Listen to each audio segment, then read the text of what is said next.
writer, and active citizens. My name is Sharon Enemchuku, and I'm your host for the show. Joining me in the studio as always, I have with me my co-host in person of Ifoma Oji. Good morning, and how are you doing? Good morning, Sharon. I'm great. I like that. Yeah. I like that. You look really beautiful this morning. Thank you. All right. Also joining us in the studio, we have our analyst in person of Mr. Daniel Sacramento. Good morning, sir. How are you doing? Good morning. I'm fine. You look really lovely this morning. Thank you. You're welcome. We're going straight to the headlines for this morning. We begin with a political clash making headlines. Former President Olusegun Obasanjo and former Ekiti State Governor Ayodele Fayose have reignited their long-standing feud, exchanging sharp verbal attacks. The latest dispute began after Obasanjo made critical remarks at Fayose's 65th birthday celebration. Fayose fired back with a strongly worded message, accusing the former president of making irresponsible comments and insulting him in return. Obasanjo later confirmed that he returned a monetary gift Fayose had sent him after the event, saying he did not open the package. The renewed hostility has once again brought their turbulent relationship back into the public view. Now we move over to Kebbi State. Governor Nasser Idris is calling for unity and prayers following a recent bandit attack that left several communities shaken. The governor convened a special interfaith prayer session, bringing together both Muslim and Christian leaders to seek divine intervention and stability. Now let's take a look at this video before we start. We're starting with what's happening in Kebbi State. We touched on it yesterday during Active Citizens Parliament, but we're touching on it this morning again as a lot of new developments have resurfaced, with a lot of people coming out to complain about the situation and why it has repeated itself even after decades of the Borno State attack. Now the Governor Idris, has come out to assure the parents of the over 25 school children that were abducted that they are going to return their children safely to their parents. Anyways, let's take a look at the video and return. The unfortunate thing has already happened. They have abducted our children.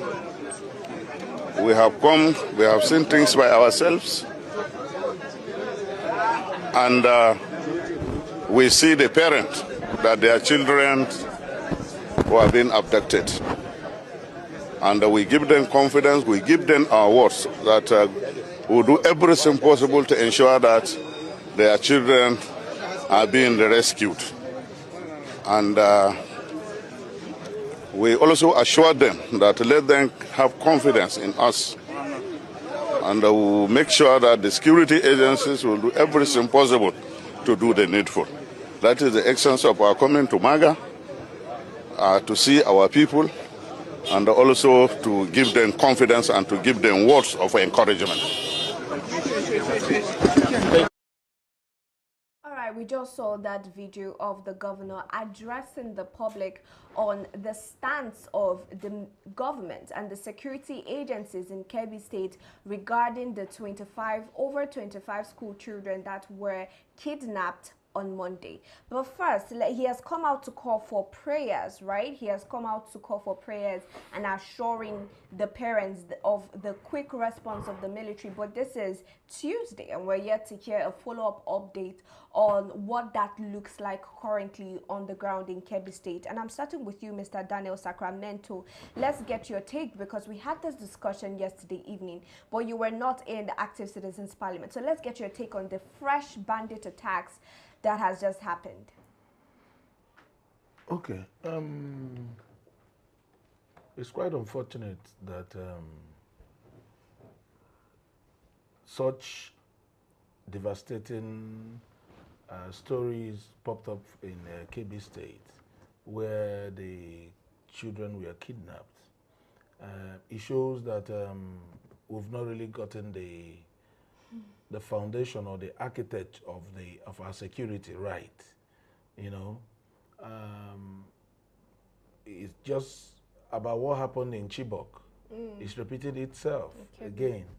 You know, and it's a very terrible one for the people of Kebbi State. it shows how serious the Federation is taking security matters.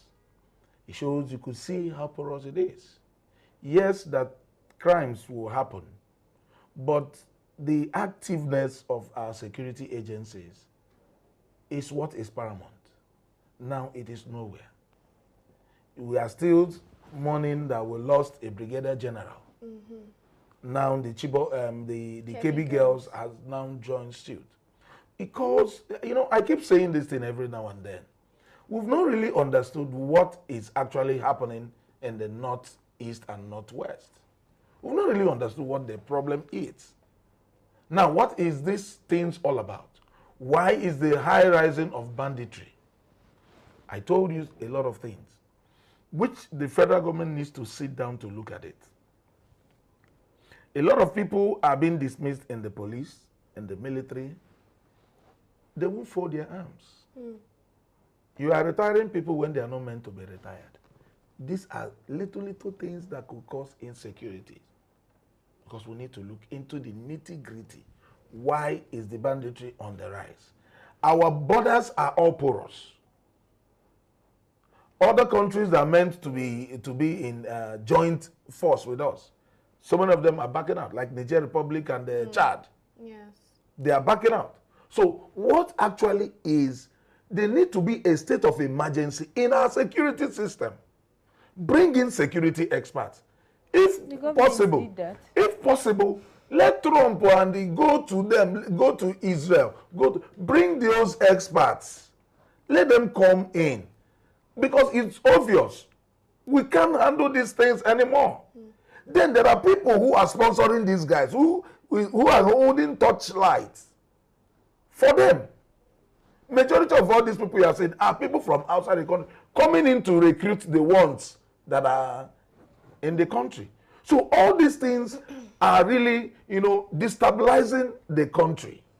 So what the federal government needs to do, yes, you've changed Batten, but he has not solved the issue. So what actually is the problem? I said this thing and I'm still saying it again.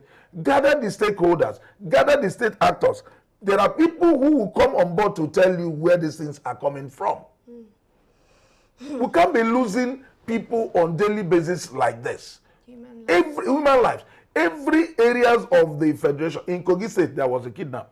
In Benue today, this month, they kidnapped 6 persons. It's like they have resurfaced. So now very you know, fresh. they are now acting freely. Now, these are things they need to put in check. Check those people who were dismissed from the security. People who were not properly, their welfare was not properly taken care of. Because all these things are things that would emanate to insecurity.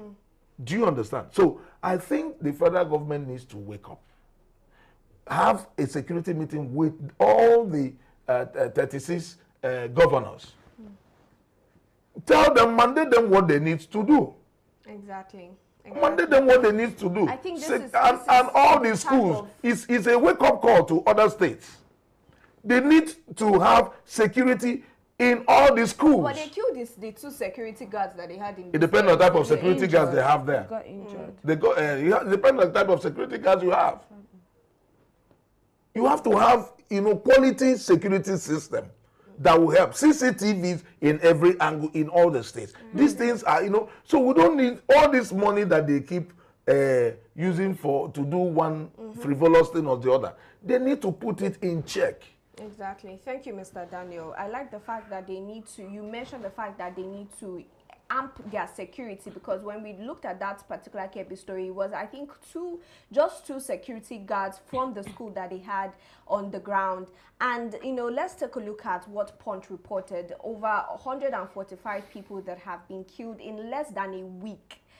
It's as though there's a new resurgence of terrorist attacks and banditry and kidnapping going on again in the north. Now, let's take a look at what the Kebbi governor said, saying that they have zero tolerance to banditry and terrorism. Do you think, Ifeoma, that has really reflected in the actions that they are taking? I remember sometime in March 2025,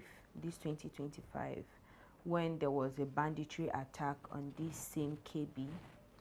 I remember about 6 persons or more died. And I remember the governor going to the families to console the families and promise them to tighten the security architecture in the state. And this is another attack. There are other attacks, but this is a fresh one that we're experiencing this same 2025. So it clearly means that those promises were just to make headlines. Those promises were just to console the families of these people, not necessarily, take actions against insecurity in Kebbi State. So I am faulting the governor of Kebbi State, and I'm faulting the entire governors and the presidency too, because how can an attack happen and you act like you're already taking action, you speak, you make flashy headlines, but you don't put actions, you don't put the proper apparatus in place to curb or fight this insecurity. Now more people are crying, and you saw what happened in the news. They attacked a certain place and proceeded to schools to go and adopt children, and then the band-aid treatment you're saying right now is that you're already you're deploying 500 how many security personnel to do whatever. I don't know what he said he was going to do, but for me it does not make any sense. That's number one. And then number two, you're not asking people of the state and the entire Nigerians to join hands with you and pray. What does that mean when you don't even the Bible itself says that prayer without work is dead. So when you're not putting the proper plans in place, how do you expect people to even believe you? How do you expect people that these attacks has happened to before to be consoled? This is something that has been recurring, and because of the fact that the government of the state, the governors keep enabling these criminals, they keep on doing what they are doing, because when you don't arrest them, when you don't prosecute them, it gives them more morale to do what they are doing, to continue what they are doing. It is so sad that we're living in this situation, and we keep on saying something. They keep on saying we'll do something about it. We're going to fight it. Remember that the genocide attack, nothing has been done. And we are going to almost a month now, nothing has been done about it. So how are you sure that this one now they are going to treat it with urgency? About it. I like the fact that we are trying to practicalize these promises that the government is making. Or for instance, let's look at what the Kebbi State governor is saying. And this happened on Monday. This is Tuesday, over 48 hours, 24 hours already.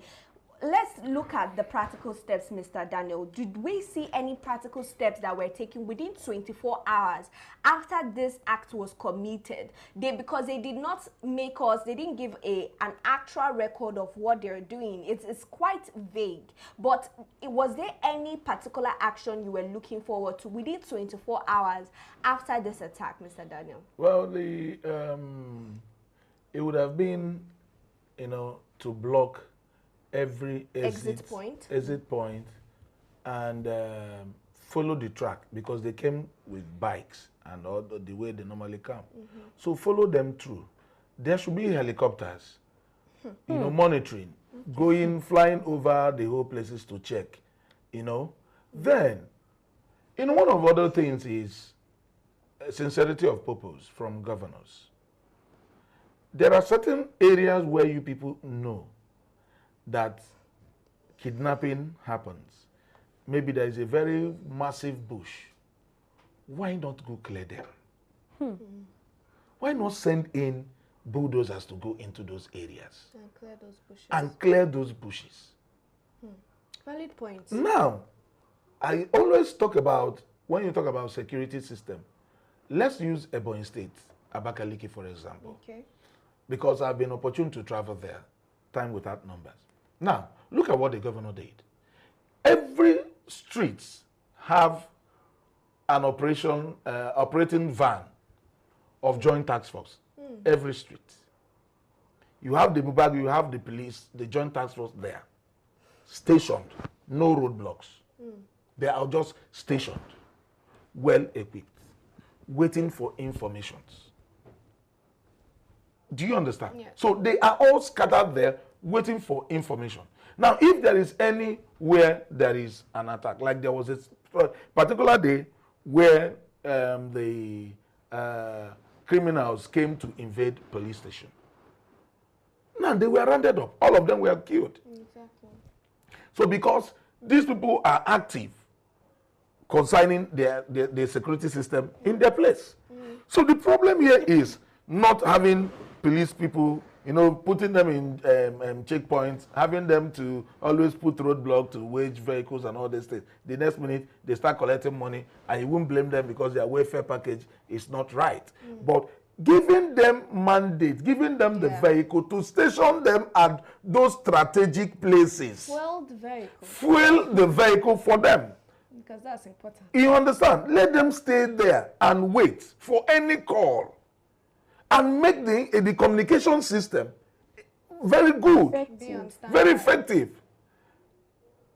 Now, when we're talking about stakeholders, the telecom people ought to be there. Because these bandits, these terrorists and bandits, they communicate. So you have to switch that area off. And that's how you can invade them. Even informants too. Yes. Because he talked about informants. No, there is no kidnap they come to make that they don't have informants. So, you know, we'll have to have this community policing. Exactly, Mr. So that people can easily get information across. It is because people no longer believes in the security system. That is why community policing died off. Exactly. That is the problem. Yes. So if people have that, you know, build that trust back in our security system, you will see how robust this is going to be. And the level of poverty is also affecting. Now, see, politicians are the problems we are having today because they are the ones giving these people the lead way to come in to infiltrate the country. Nigerians we've been living together before till all these hungry politicians started coming in. So there are a lot of things that needs to be, you know, put in place and to be checkmated as well. So the governor needs to sit down with his cabinet, gather security people, and they have to forge a very robust security system. Exactly. And know how to move on. And let me tell you, this will not even be the end because these guys seems they are operating freely. They do anything they want to do. If you remember, you just said that it wasn't even as if they just went to the school directly. They might have gone to do some other places to commit crime and not come. It shows that they had the time. No fear, no urgency. Because people have left the right thing to governors have left the right thing to do. Everybody is pursuing 2027, which is not even an agenda. Mr. Daniel, you've given like 3 valid points. Now, community policing involving the telecom agencies that we have in order to restrict the areas, the network signals in areas where we know that there are predominantly bandits and terrorists living in that area.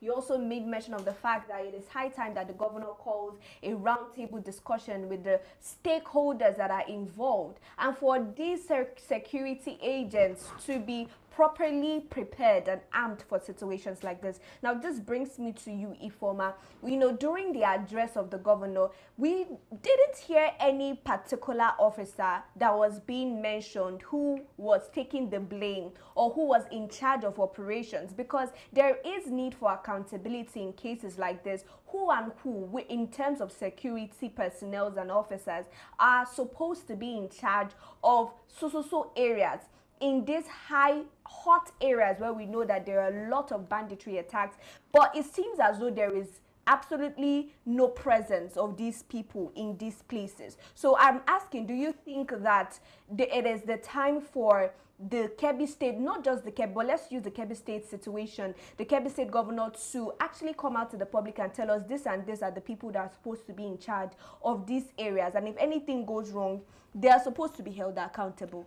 You know, the thing there is that everything that has to do with Nigeria is in comatose. That's just the truth.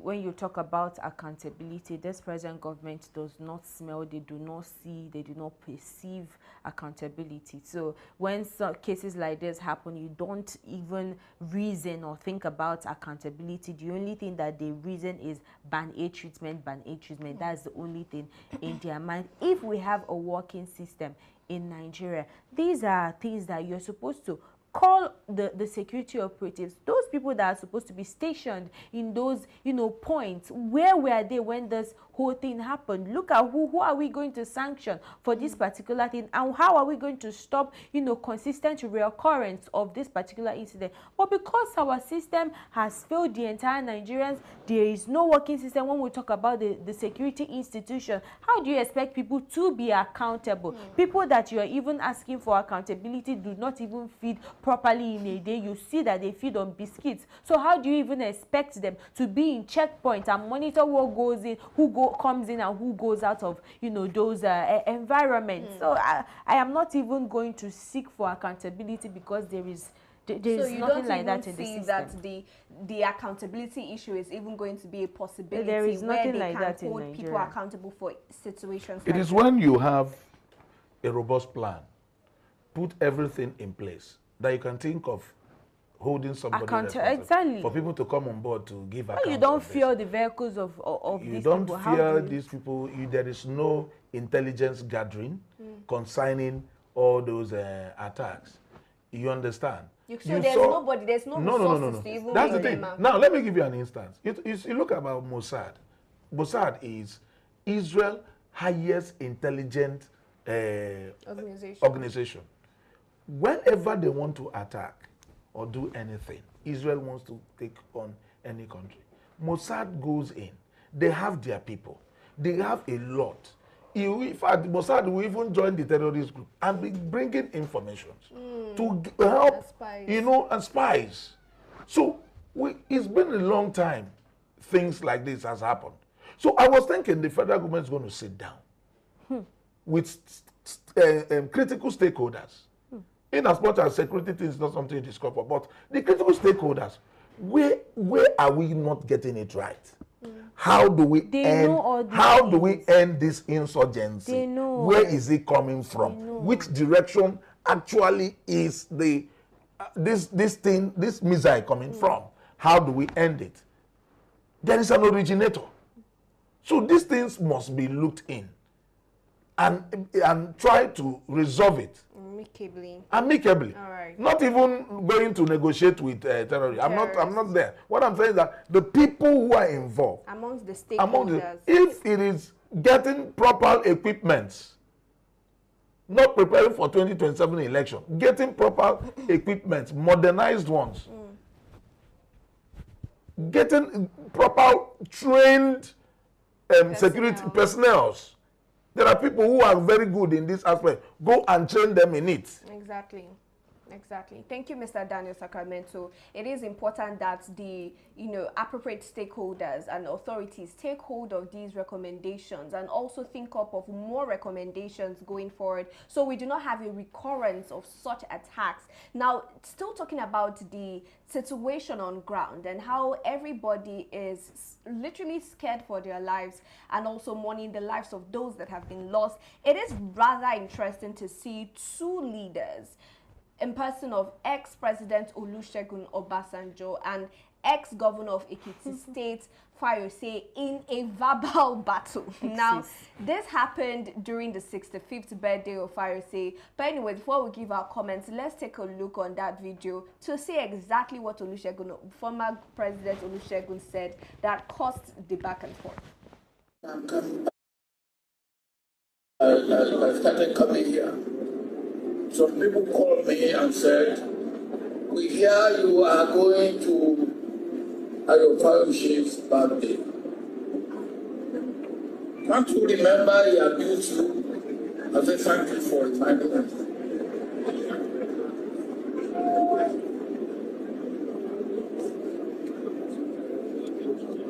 In Yoruba land, we have a saying,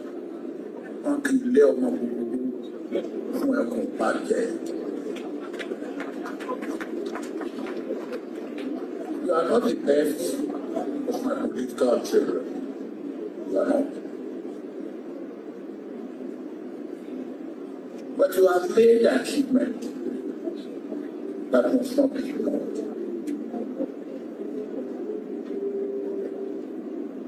Because even to get me to come to this, you couldn't approach me directly. send Osita to come and farm me out. Abi Wabachirere, I children told me, see me, you couldn't come direct. And when Osita came, I said, Osita.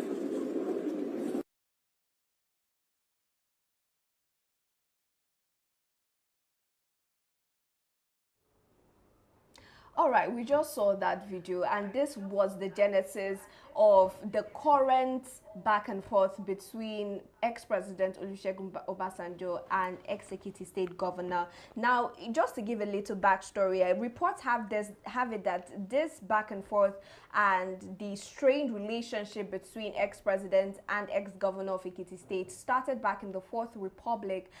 When Obasanjo was president of Nigeria and he was governor of Ekiti State, there was a poultry, Mr. Daniel, that they said he set up, and Obasanjo advised him against it, saying that it was riddled with corruption and was not the solution to the situation going on in Ekiti State as regards farming, because he wanted to help the farmers. But after that back and forth, Obasanjo sent the EFCC to the governor of Ekiti State to ensure that he was not involved in any corruption. That particular conduct, that particular action from the president spiraled into this back and forth that we are seeing now. Now it is really surprising for a lot of politicians that know the story to see Olusegun Obasanjo in the event, invited by Fayose himself. Now, we thought they were going to bury the hatchel during this event, but Obasanjo came out. You watched the video and said what he said. Now, he has returned, as Fayose, to bringing and laying insult on the over 85 years old octogenarian in person of ex-president Olusegun Obasanjo. But let's quickly get your thoughts on the matter, Mr. Daniel. Okay, this is a case of father and son. I will say President Olusegun Obasanjo was trying to, bring up a kind of memory. And Fayose shouldn't have replied him because it was insignificant. That was just, he eulogized him, said they were having issues, but today, people were surprised to see him in Fayose's 65th birthday. So I didn't see anything there. Fayose should now come up to start, throwing banters. Obasanjo is not his mate, age-wise, experience-wise. Politically, he's a little boy to compare to Obasanjo. So I don't see any reason why he should. On top of that, he demanded that the money he sent to Obasanjo be returned, and Obasanjo said he didn't even touch it and he has returned it. So it's so childish of him, and that shows what I said. Both Mr. Oladimeji said yesterday that Fayose has no political relevance as far as I'm concerned. He's just somebody from just like creating unnecessary tensions that is not called for. In Yoruba land, Yoruba people are known for absolute respect. He has no reason to disrespect or throw banters or insult ex-president who is much, much older than him. Exactly. So I don't see anything, something we should even look at. Fayose is just being under, like I was reading out now, his own younger brother threw back the insult to him and said, I don't want to use the language he used, and said you have no right to talk back at the ex-president. You see, these are the things we no longer have role models. People you can look up onto. Exactly. And these are people who make leaders. Tomorrow, you see how the whole country looks like, because we bring a round peg in a square hole. These are people who have no understanding of what age is all about. It's just that this Gen Z lifestyle, nobody respects anybody anymore. And that's why the whole country is in shambles. It's unfortunate to see that Fayose is playing Gen Z. He is 65 years old. That's the oldest Gen Z I've seen. But, you know, let's talk about political relevance with him, because truly a lot of people are saying it was unnecessary for Fayose to come to respond to Obasanjo, especially in that manner, saying that he belongs to the zoo. And in fact, and is suffering dementia, and in fact, should return the money that he sent him before the birthday. Do you think that maybe this is really how... this is just him reacting, or is this part of a game plan to be politically relevant today? Okay, this whole thing, the zoo, he belongs to the zoo, reminded me of Zazu. Well, quick comment on this. The ex-president, in as much as he is an elder, I believe that there are some things that are quite sensitive that he raised during his speech in Fayose's wedding. There are things that he's not supposed to talk about, even though maybe according to him, Fayose is not the favorites of your son or your most treasured son, as the case may be. But I believe that when people mark a particular year, a particular day of their birth, is something that is very sensitive. So there are words that you're not supposed to use, you know, presently on that day. Okay, but so you feel like he also did not do well? Yes. No, don't worry. Yes, You're having a conversation. then, so you think that Obasanjo, when he was having that speech, also went overboard with the things that he said? Yeah, there were sensitive things that he said. You know, it's more like you're trying to reignite what the beef that has been there, you know, over 20 years. It shows that